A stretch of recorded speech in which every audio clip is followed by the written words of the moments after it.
Blackstone presents Henry IV by William Shakespeare.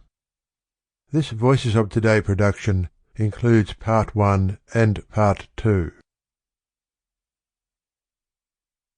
Henry IV, Part 1. Act 1, Scene 1. London, the Palace.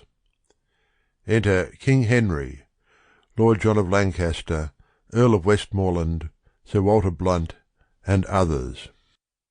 So shaken as we are, so wan with care, find we a time for frighted peace to pant and breathe short-winded accents of new broils, to be commenced in stronds afar remote.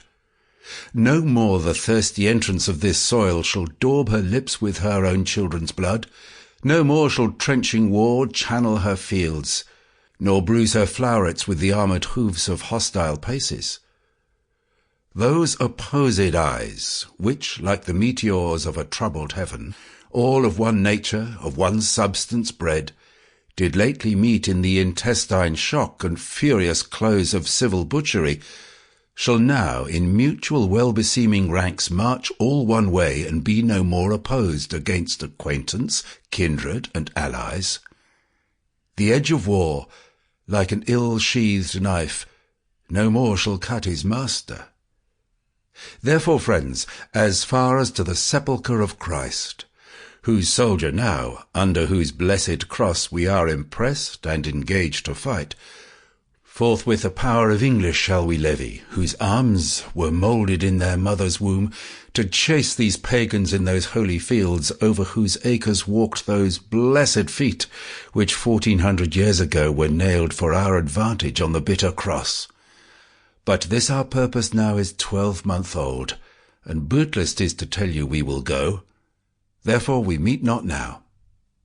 Then let me hear of you, my gentle cousin Westmoreland, what yesternight our council did decree in forwarding this dear expedience.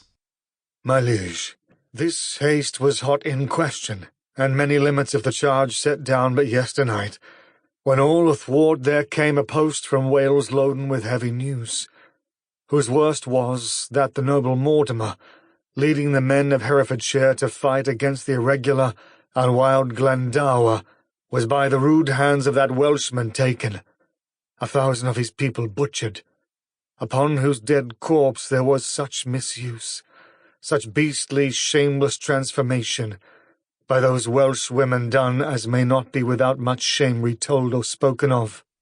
It seems then that the tidings of this broil break off our business for— Sample complete. Ready to continue?